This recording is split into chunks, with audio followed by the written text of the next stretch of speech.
दाखला number 22 15 metre ऊंचा एक टावरना तळिયેથી 15 मीटर दूर आवेला जमीन पરના एक બિંદુથી ટાવરની ટોચના ઉચ્છેદ કોણ શોધો।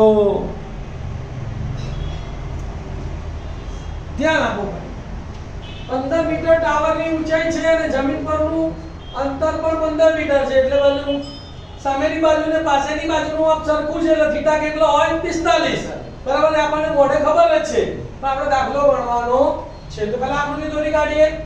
AB બરાબર ટાવરની ઊંચાઈ કેટલા મીટર? 15 મીટર। BC બરાબર ટાવરના તળિયેથી 15 મીટર દૂર આવેલું બિંદુ અને આપણે આ AC એ દૃષ્ટિકિરણ છે એટલે આ C બિંદુના ઉચ્છેદ કોણ છે અને આપણે થીટા ધારીએ, બરાબર? આકૃતિનું વર્ણન કરીએ। જુઓ અહીં AB બરાબર ટાવરની ઊંચાઈ બરાબર 15 મીટર, BC બરાબર રકમમાં લખેલું છે એ પ્રમાણે લખવાનું કે તળિયેથી 15 મીટર દૂર આવેલા જમીન પરનું બિંદુ, તો BC નું અંતર કેટલું આવશે? 15 મીટર। કર્ણનું કોઈ વર્ણન છે નહીં, તેનું માપ શોધવાનું, તેનું કંઈ કરવાનું નહીં। ખૂણો ACB બરાબર શું છે?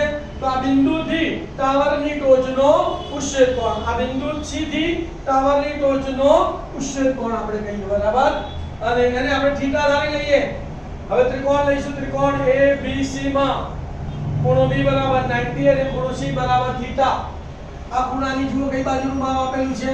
સામેની બાજુનું માપ આપેલું છે અને પાછળની બાજુનું માપ આપેલું છે। તો સામેની અને પાછળનો કયો ગુણોત્તર આવે? tan। તો કયું વેલ્યુ લેવાનું? tan। તો tan થીટા બરાબર સામેની બાજુ AB છેદમાં પાછળની બાજુ BC। તો માટે tan થીટા બરાબર AB ની વેલ્યુ 15, BC ની વેલ્યુ 15, 15 એકા 15, તો મારે tan થીટા બરાબર 1। કયા tan નું મૂલ્ય 1 છે?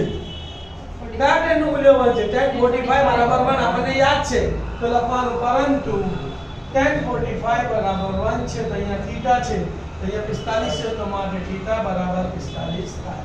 જવાબ લખી કાઢવાનો, ટાવરની ટોચનો ઉચ્છેદ કોણ 45 અંશ છે।